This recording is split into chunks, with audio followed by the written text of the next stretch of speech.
E aí, pessoal, beleza? Hoje nós vamos dar continuidade ao estudo do capítulo 4, com o tema Segunda Guerra Mundial. Mas, claro, antes nós vamos falar um pouco sobre a chegada de Adolf Hitler ao poder. Esse que é, sem dúvida alguma, o personagem mais importante desse conjunto de eventos que nós estamos estudando e que eu chamei de a Era da Catástrofe. Ou seja, nós vamos estudar a chegada do Partido Nazista ao governo na Alemanha. O Partido Nazista faz parte daquele contexto de regimes autoritários, de regimes totalitários, que se formaram a partir do final da Primeira Guerra Mundial. Na aula passada, nós tivemos essa preocupação de caracterizar, de conceituar primeiro o que é o totalitarismo, mas vimos também as características desses regimes totalitários. Claro, nós procuramos diferenciar também stalinismo, fascismo e especialmente o nazismo, Cada um deles se formou de uma maneira específica, num país diferente. Claro que quando nós pensamos no conceito de totalitarismo, a ideia de uma elite, de uma pessoa que detém os poderes totais sobre uma determinada nação, nós vemos que há muitas características comuns, certo? E entre o fascismo e o nazismo principalmente, certo? Já que o stalinismo é um regime autoritário, mas de esquerda, socialista. Então há essa diferença muito importante para a gente não desconsiderar, para a gente não esquecer.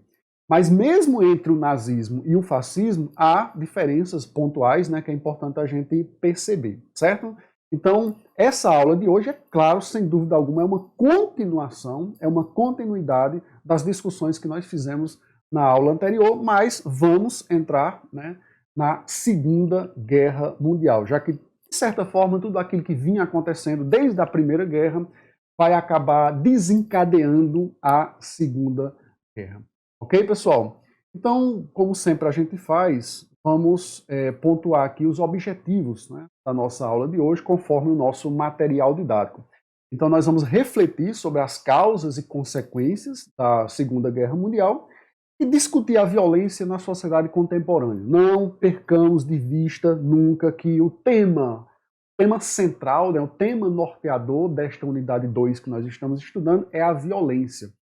Inclusive, houve uma preocupação da minha parte, lá na primeira aula, sobre esse capítulo, de nós refletirmos sobre esse conceito, sobre o significado e os impactos, e os tipos, inclusive, também de violência que nós percebemos na sociedade.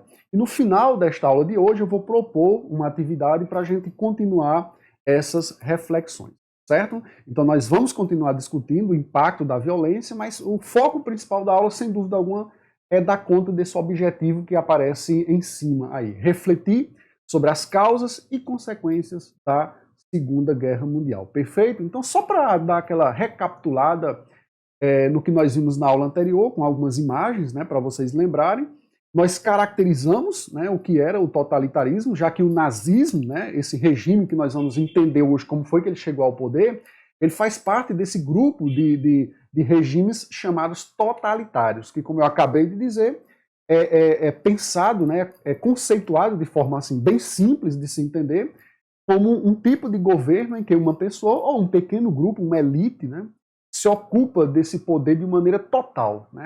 Tem todos os poderes concentrados em torno de si. Então nós chamamos esses regimes de totalitários. Foi preocupação nossa também na aula passada caracterizar, certo? Quais são as características principais desses regimes que nós chamamos de nazifascistas? O autoritarismo, o militarismo, o uso da propaganda, certo? O culto à figura do líder, no caso da Itália, por exemplo, era Mussolini, no caso da Alemanha era Hitler, no caso da União Soviética era Stalin, certo? A censura e, é lógico, a perseguição às minorias. O que diferencia o nazismo, e aí eu já vou antecipar para vocês, o que vai diferenciar o nazismo principalmente do fascismo é que, além dessas características todas que eu estou apresentando na tela, e que nós podemos até enquadrar no stalinismo, no fascismo e no nazismo, mas no caso do nazismo, eles têm uma outra característica, que é a ideia, certo, da superioridade racial. A tese da superioridade racial, no caso da raça ariana, porque os nazistas, né, vão considerar que os alemães são descendentes, né, dos povos arianos, um povo que viveu na antiguidade, e são uma raça pura, né, são uma raça de seres humanos melhores do que os outros. Então há essa diferença, já que dentro dessas características do nazifascismo, o nazismo alemão apresentava mais esse detalhe, né, que é a tese da superioridade racial. Eu procurei mostrar algumas imagens a vocês, né, dessas manifestações de massa que eles organizavam, os regimes nazifascistas, justamente para impressionar as pessoas, né, e mostrar como eles eram organizados, né, como eles eram capazes de transformar o país a partir daqueles espetáculos, né, que eles realizavam, como, por exemplo, os desfiles militares. Então isso aí acabava atraindo, né, a atenção das pessoas. Então, uma das coisas que a gente procurou fazer também foi diferenciar, né, como eu já disse, o stalinismo, o fascismo italiano e o nazismo alemão, para que na aula de hoje nós entrássemos especificamente no nazismo, certo? Mas, de uma maneira geral, a gente não pode esquecer que esses regimes totalitários, né, seja na União Soviética, na Itália ou na Alemanha, eram antidemocráticos. Foi isso que nós procuramos também enfatizar, certo? Quando nós falamos nesses regimes autoritários, seja de extrema direita ou de extrema esquerda, eles são antidemocráticos, certo? Já que eles não permitem a liberdade de expressão, que é um fundamento, né, da democracia. Bom, pessoal, para a gente fazer uma ponte entre a aula passada e esta, nós precisamos lembrar do contexto que gerou a formação desses regimes totalitários. Já que é comum as pessoas se perguntarem como foi que se permitiu que aquelas pessoas implantassem ditaduras tão terríveis e antidemocráticas, quando estava mais ou menos nítido que eles já pregavam essas ideias. Então, eu tive essa preocupação de contextualizar, né? Fiz isso na aula passada e vou fazer isso novamente hoje. Quando nós estudamos o que aconteceu naqueles regimes, e principalmente depois na Segunda Guerra Mundial, nós ficamos impressionados como não houve uma reação muito assim efetiva contra Hitler e Mussolini antes deles assumirem totalmente o poder. Mas se nós lembrarmos do contexto, né, logo depois da Primeira Guerra Mundial, quando os países estavam, principalmente os perdedores, especialmente a Alemanha, né, uma economia completamente arrasada, lembrem do caso da Itália, com alta inflação, muito desemprego, quer dizer, o país estava destruído. E a Alemanha, que tinha perdido a guerra e tinha assinado o Tratado de Versalhes, ainda tinha que se submeter a uma série de imposições, né, pelo fato de ter sido a derrotada e ter se rendido. Então, a Alemanha tinha que pagar uma dívida enorme, tinha limitações, inclusive até do número de soldados que poderia possuir. Então, eram situações consideradas humilhantes, né, pelos alemães e que agravavam, sem dúvida alguma, a crise econômica e social que o país enfrentava. Isso nesses países, né, que desenvolveram esse tipo de ideologia radical que nós chamamos de totalitarismo. Então, essas são as condições sociais para subir ao poder. Quem, pessoal? Quem vai falar contra tudo isso, certo? Quem vai apresentar uma solução fácil, uma solução rápida, que no caso, por exemplo, da Alemanha, era não aceitar o Tratado de Versalhes, né? Ou seja, aquelas imposições que tinham sido feitas à Alemanha, quando a Alemanha se rendeu. Então, a ideia que Hitler pregou era não aceitar de forma alguma que a Alemanha cumprisse aquele que foi acordado no Tratado de Versalhes, né? Você vai encontrar culpados. Então, é sempre mais fácil você acusar. Por exemplo, no caso, eles acusaram os judeus, os comunistas, né, da Alemanha ter perdido a guerra, da Alemanha estar vivendo naquela situação. Então, é lógico que a maioria das pessoas, vivendo numa condição terrível, deplorável como eles viviam, eles acabavam dando ouvidos a um líder que pregasse, né, a solução fácil e rápida daqueles problemas, acusando, né, algumas pessoas, alguns segmentos da sociedade de culpados daquilo que tudo está acontecendo, não aceitar mais aquelas humilhações. E, evidentemente, ele tinha muito carisma, né, porque é uma das características desses líderes nazifascistas totalitários, era o caso de Stalin também, lá na União Soviética, apesar de que, no caso da União Soviética, a gente sabe que se formou a partir da Revolução Russa, né? A União Soviética, a Rússia saiu antes de terminar a Primeira Guerra Mundial. Mas é uma característica também eles serem pessoas carismáticas, assertivas, né? E da maneira como eles falam, né, eles tendem a convencer as pessoas porque eles diziam aquilo que as pessoas queriam ouvir. Né? É uma das marcas justamente desse discurso nazi-fascista. É dizer aquilo que as pessoas esperam ouvir. Né? E aí quando você acredita que aquela pessoa é capaz, né, de transformar aquela realidade, as pessoas passam a apoiar. Mas, atenção para o que eu vou dizer agora.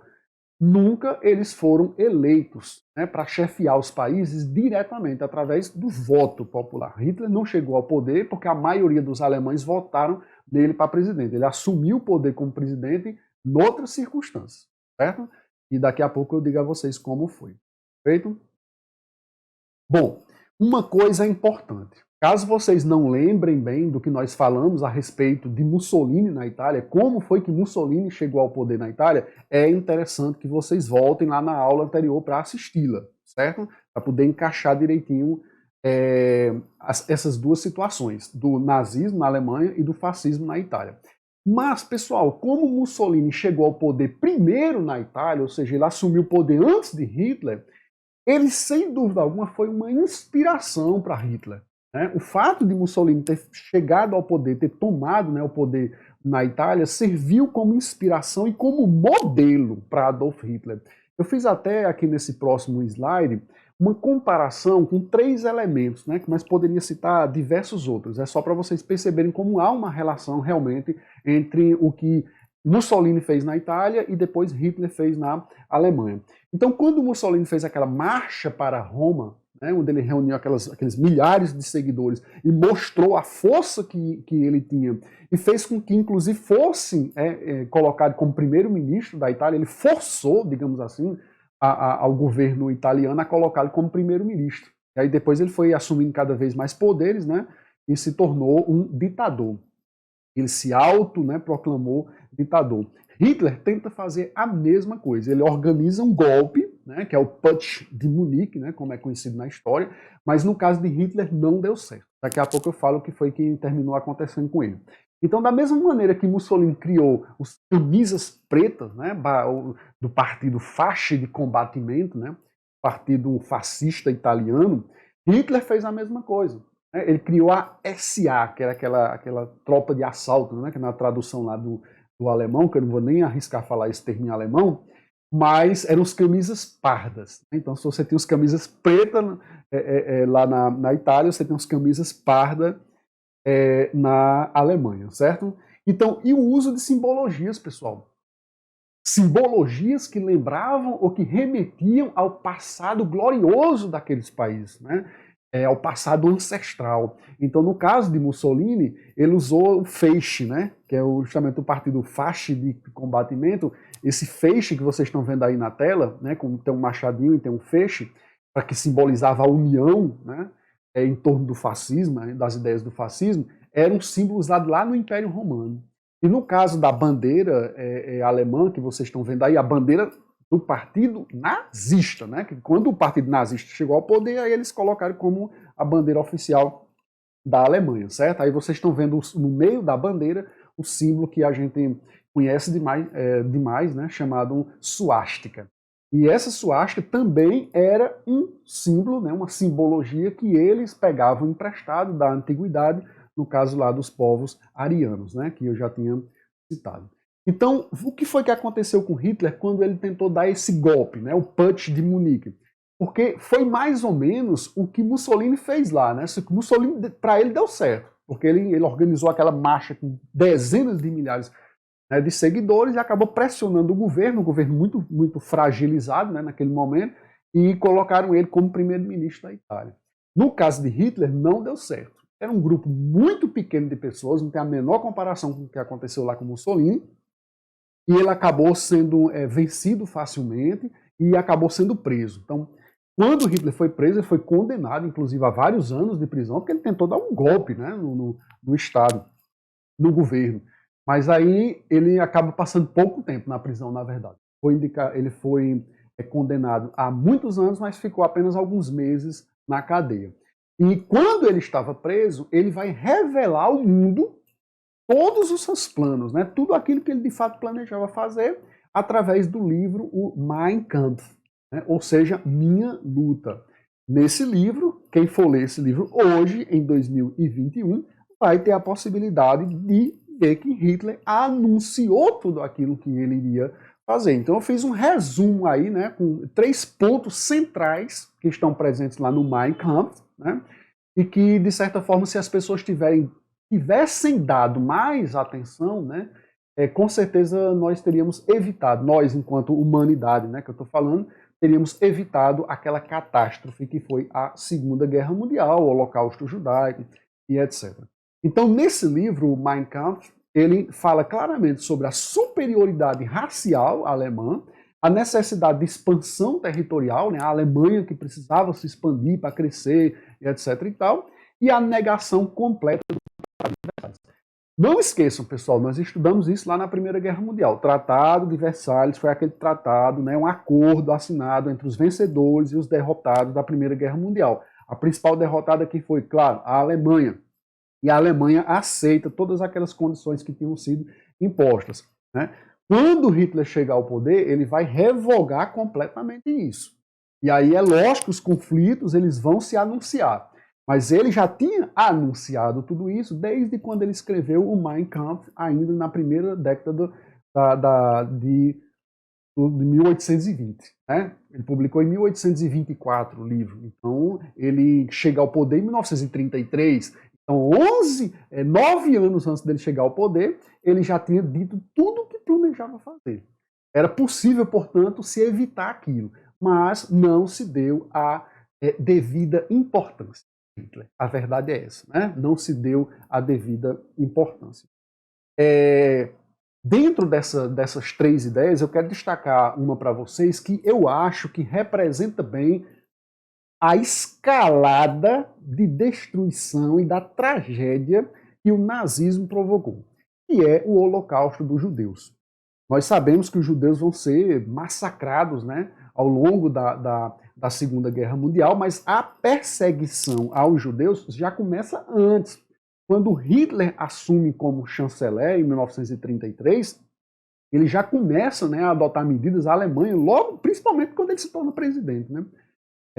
Um ano depois ele se torna presidente e aí ele vai começar a baixar medidas, de fato, para perseguir e segregar os judeus. E aí isso vai aumentando, né, cada vez mais, inclusive no livro de vocês, eu estou colocando aqui a imagem da página, né? Tem a lei da proteção do sangue e honra alemães, né, pessoal? Que foi imposto à sociedade alemã para separar mesmo os judeus, né, os judeus dos alemães. Então, se vocês derem uma olhada lá no livro, mas se quiserem observar na tela aí também, eu vou destacar 2 artigos, viu, da lei da proteção do sangue e honra alemães. O primeiro artigo, pessoal, proibia judeu de contrair matrimônio, ou seja, um judeu e um alemão, uma judia, não podiam se casar, certo? É justamente a ideia de não misturar as raças. A ideia era essa. E no artigo 3, aí, para citar outro exemplo, os judeus não podiam, por exemplo, ter uma pessoa que trabalhasse, né, na casa deles como um criado, né, uma empregada doméstica, né, como nós chamamos aqui no Brasil. Justamente para não alimentar a ideia, né, não ter a percepção de que um judeu podia mandar em um alemão.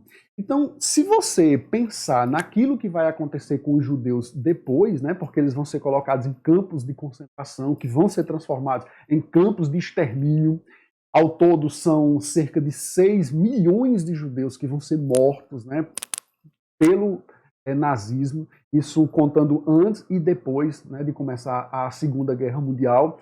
E aí, cara, isso aí que está na tela para vocês parece que não é nada demais, né? Só que nós não podemos esquecer que a coisa vai piorando. É isso que a gente precisa ter a noção, né? Alguns judeus, vendo essas medidas serem adotadas, já saíram da Alemanha.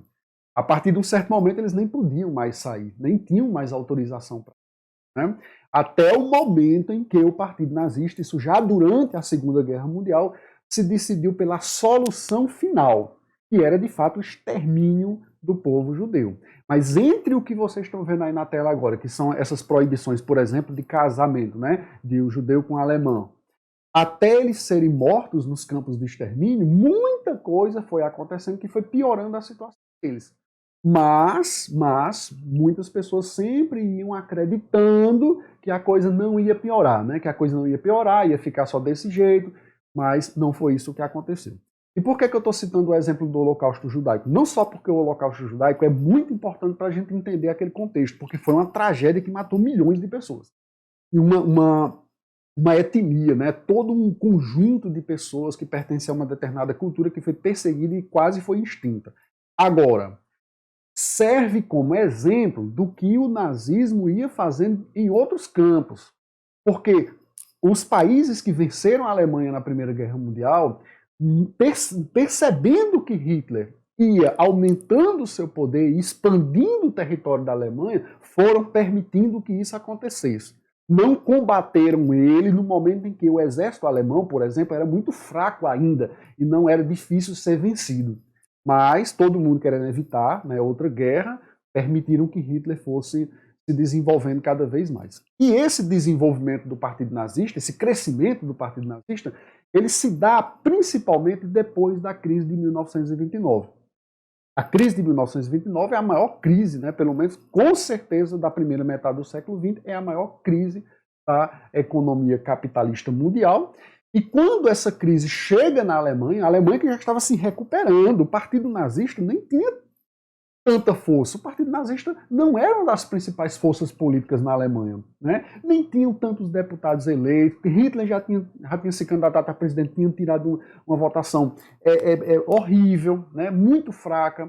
Mas quando acontece a crise de 29, e aquele país que estava começando a se recuperar volta a ficar numa decadência econômica, aí as ideias de Hitler começam a aparecer como uma esperança para as pessoas, né? Aquele radicalismo político dele, bota a culpa nos comunistas, bota a culpa nos judeus, né? E aí ele começa a se apresentar como um personagem dentro do cenário político da Alemanha muito mais interessante e importante.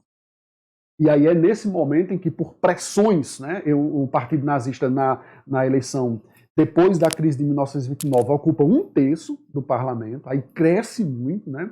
E ele acaba se tornando um chanceler, o presidente o Hindenburg, né, já muito velhinho já e tal, muito pressionado até pelas arruaças, né, que o Partido Nazista fazia, e botava a culpa nos comunistas, né, como incêndio ao parlamento alemão. O livro de vocês não trata dessa questão, mas eu estou citando aqui como exemplo, né? Os nazistas, hoje nós sabemos que aconteceu isso, os nazistas colocaram fogo no parlamento, botaram a culpa nos comunistas. E aí, dizendo que combatiam, que precisava de uma força, né, muito forte para poder, um grupo político, um governo, né, muito forte para combater os comunistas, acabaram pressionando o presidente Hindenburg e o presidente colocou Hitler para ser o chanceler. Isso em 1933. No ano seguinte, o presidente falece e Hitler assume como presidente. Então foi assim que ele chegou ao poder. Ele não foi eleito.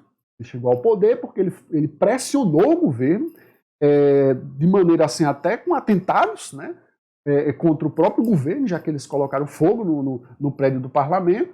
Ele assume como chanceler. Depois que o presidente falece, aí ele assume como presidente. Mas ele não foi eleito, né? Isso é muito importante. Então, a partir do momento que Hitler chega ao poder, aí nós temos a formação do eixo Roma-Berlim. Aí nós temos uma união, de fato, né, entre os italianos, através do Mussolini, e de Hitler. E aí começa a expansão, de fato. A Itália invade o norte da África, a Alemanha toma a Áustria, né? A Alemanha ocupou a Áustria. A Alemanha ocupou uma parte da Tchecoslováquia. E aí o que é que as potências europeias vão fazer? Nada, vão se reunir com Hitler, né, e vão acreditar nas palavras, nas promessas de Hitler, que Hitler não quer mais do que aquilo. Já estava satisfeito em ter tomado a Áustria e uma parte da Tchecoslováquia. E aí eles, de certa forma, depois, né, de se reunirem, o primeiro-ministro da Inglaterra, né, o Chamberlain na época, ele cai na conversa de Hitler, né? E o que é que Hitler vai fazer? Ele invade a Polônia.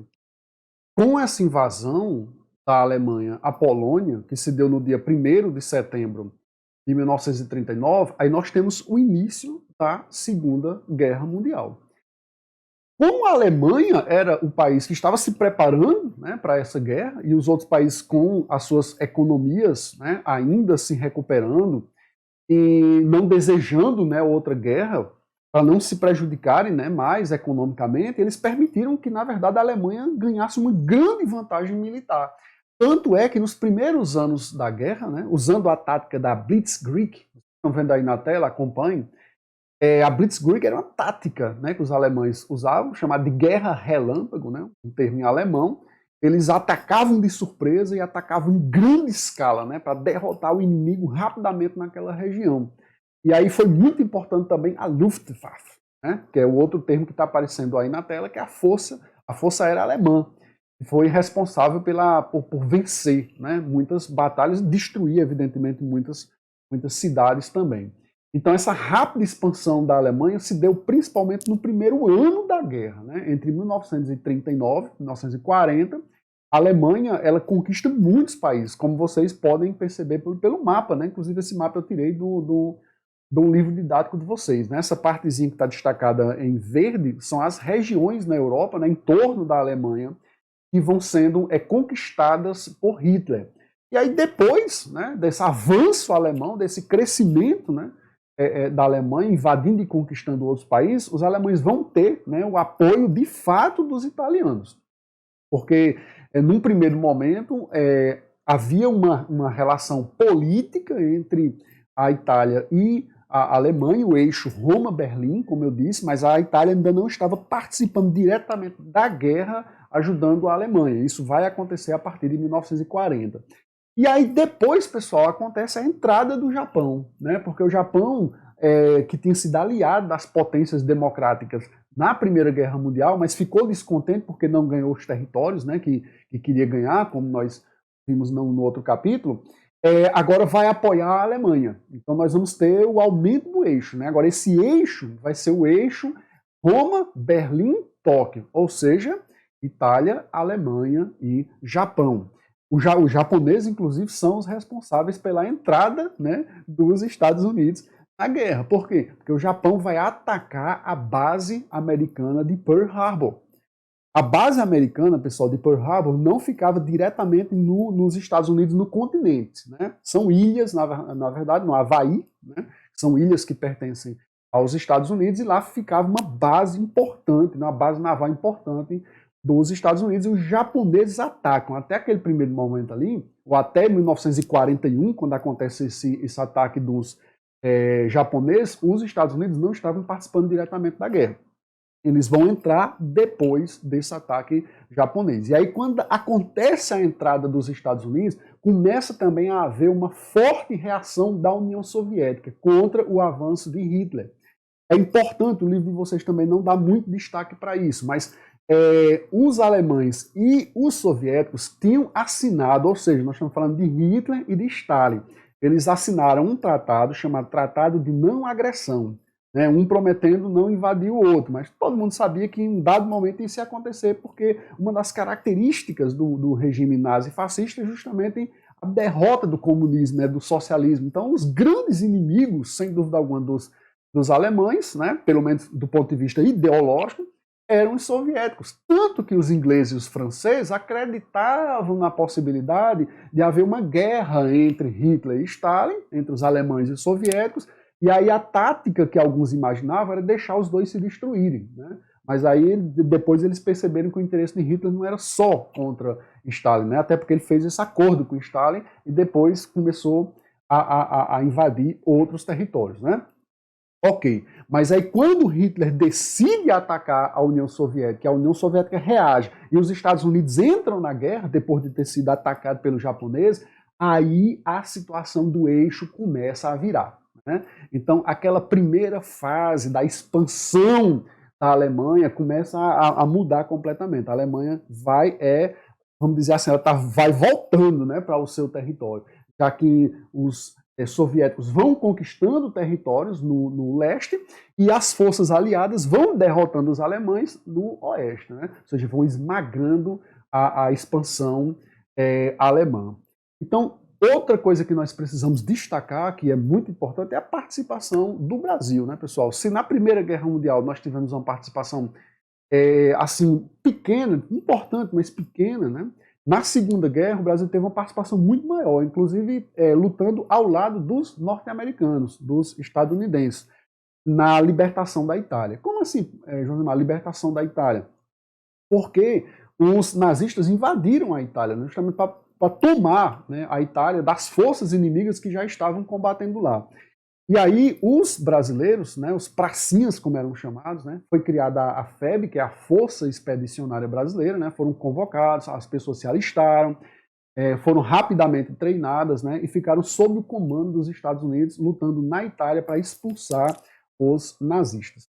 E o Brasil é responsável, pessoal, por algumas batalhas assim heróicas, né, como por exemplo a tomada de Monte Castelo, né, de Turim, que foram regiões que libertadas com a ajuda das tropas brasileiras, né? Então, essa derrota de Hitler ela acontece principalmente, aí eu digo Hitler especialmente, né, porque a Alemanha é o ponto central, né, desse eixo, né, é o país mais importante contra o qual todos lutavam. Então, a derrota se deu especialmente pelos esforços, né, da União Soviética, pela resistência soviética. Claro, nós não podemos esquecer também da resistência que havia dentro da Europa, né, no centro da Europa. Mesmo nos países que tinham sido invadidos pelos alemães, como é o caso da França, as pessoas lutavam contra. Havia aqueles que apoiavam os invasores, são chamados de colaboracionistas, mas havia também aqueles que lutaram contra, né, que era justamente a resistência. Só que a derrota de Hitler vai se dar principalmente pelo avanço soviético, né, à Europa Central, derrotando as tropas nazistas, expulsando os nazistas daqueles territórios que eles tinham conquistado, e no lado oeste, a partir do dia D. O dia D é o dia da invasão da Normandia, né, aquela região das praias francesas, que foram tomadas, né, pela chegada de tropas canadenses, inglesas e norte-americanas. O dia D, né, que é o dia 6 de junho de 1944, é um dos dias mais importantes, se não o mais importante da Segunda Guerra Mundial, porque com o desembarque, né, e com as terríveis batalhas que foram travadas lá depois dessa chegada no dia D, as tropas de Hitler também foram sendo esmagadas, né, e foram jogadas de volta para a Alemanha, até que vocês vão imaginando uma situação em que houve a expansão da Alemanha, né, que fica no centro da Europa, mas aí tanto do lado leste como do lado oeste, essas tropas vão sendo jogadas de volta para dentro do território alemão. Com a derrota de Hitler, com a derrota da Alemanha, faltava vencer quem? Os japoneses. A guerra contra o Japão não se dava na Europa, obviamente, se dava na Ásia, né, lá próximo ao Japão, nas ilhas, né, em volta do território japonês e do próprio território japonês, que é um arquipélago, né, formado por várias ilhas. E aí acontece uma das maiores, difícil falar qual é a maior tragédia, né, nesses eventos da Segunda Guerra Mundial, porque nós temos o Holocausto Judaico, nós temos a morte de tantos soldados, cidades completamente destruídas com bombardeios, mas sem dúvida alguma é um dos eventos mais tristes, né, da Segunda Guerra Mundial, que é quando os norte-americanos entendem que para de uma vez por todas acabar com a guerra, eles possuíam uma arma totalmente inédita no mundo até aquele momento, foi desenvolvida durante a guerra, que é a bomba atômica. E aí eles, né, escolheram algumas cidades japonesas, onde eles poderiam jogar essa bomba, né? E a depender de como estaria, né? Você veja bem que não havia nem essa estratégia tão precisa de qual cidade tinha que ser destruída. Em algumas cidades, né? E as condições de tempo, né? As condições meteorológicas, que decidiriam, né, qual seria a cidade que receberia essas duas bombas. Então foi jogada uma bomba nuclear na cidade de Hiroshima, né, e depois foi jogada outra bomba no dia 9 de agosto, uma no dia 6, né, de agosto, outra no dia 9 de agosto de 1945, depois da explosão dessas duas bombas, que matou instantaneamente dezenas de milhares de pessoas e outras acabaram morrendo depois, né, causa dos efeitos da radiação, o Japão acaba se rendendo. Aí, quando o Japão se rende, a guerra chega ao fim. Quando acaba a Segunda Guerra Mundial, pessoal, aí é claro, nós vamos ter que, os países que venceram a guerra vão ter que decidir o que é que vai ser feito do mundo, né? E aí eles, mesmo antes da guerra terminar, eles já estavam se reunindo, né, em várias conferências, como a conferência de Teherã, né, que aconteceu bem antes da guerra terminar, a conferência de Yalta e a conferência de Potsdam, que aconteceu na Alemanha.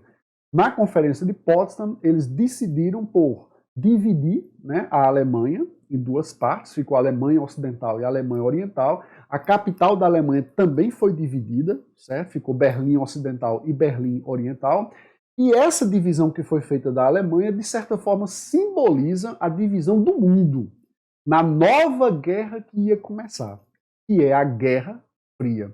Mais à frente, né, no próximo capítulo, nós vamos estudar a Guerra Fria. Portanto, vocês já vão entendendo que a Guerra Fria se origina no final da Segunda Guerra Mundial, quando o mundo, né, é dividido entre capitalistas e socialistas, né, comunistas, ou seja, Estados Unidos e União Soviética. Foi decidido também que aquelas pessoas, né, que eram consideradas as maiores responsáveis pela guerra seriam punidas, né, e no caso, principalmente, as lideranças nazistas. Hitler não foi julgado no tribunal porque ele cometeu suicídio, né, quando as tropas aliadas estavam chegando na Alemanha. Mas vários líderes importantes, o Mussolini foi fuzilado, né, ele também não foi julgado, mas no tribunal de Nuremberg, por que foi na cidade de Nuremberg, na Alemanha? Porque era lá, simbolicamente era importante que fosse lá. Era lá que o partido nazista fazia seus desfiles, fazia a conferência anual do partido, então era uma cidade simbólica, né, para os nazistas, e foi lá justamente que eles foram julgados. E depois, né, da guerra foi criada a ONU.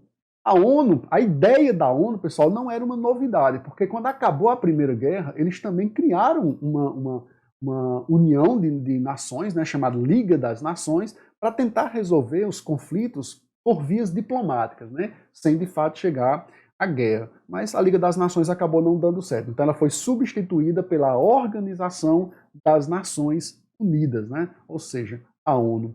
E aí, o livro de vocês vai destacar isso também, é bom vocês darem uma revisada, viu, para a prova. Mas a ONU, o principal documento da ONU é a Declaração Universal dos Direitos Humanos, né? E aí essa Declaração Universal dos Direitos Humanos tem total relação com aquilo que foi acontecendo ao longo da Segunda Guerra, ok? E eu vou explorar isso na atividade também. Pessoal, para encerrar, sempre lembrando, dá uma olhadinha aqui na descrição do vídeo, viu? Porque tem muita coisa para vocês se aprofundarem. Dicas de livro, dicas de séries, certo? Dica de filmes, um monte de link para vocês pesquisarem, participação das mulheres na Segunda Guerra Mundial, que a gente acabou não dando destaque aqui, mas falamos bastante, né, sobre a participação das mulheres durante a Primeira Guerra Mundial. De toda forma, deixo o link para vocês darem uma pesquisada. Material também fotográfico a respeito da guerra, muitos documentários, está tudo linkado aqui na descrição do vídeo, beleza? Outra dica, ouçam o podcast Leituras para Entender o Mundo dessa semana, porque eu vou tratar do negacionismo na história. Esse tema vai ser tratado porque a primeira forma de negacionismo foi justamente dizer que não aconteceu o Holocausto Judaico na Segunda Guerra Mundial, mas hoje existem outros negacionismos, né? Aí eu quero que vocês deem uma olhada lá, beleza? Tá tudo no material do Google Sala de Aula. Rapidamente eu vou comentar aqui as questões da semana, viu? Eu vou só tirar a minha imagem, a captura da minha tela, para não ficar na frente, atrapalhar vocês.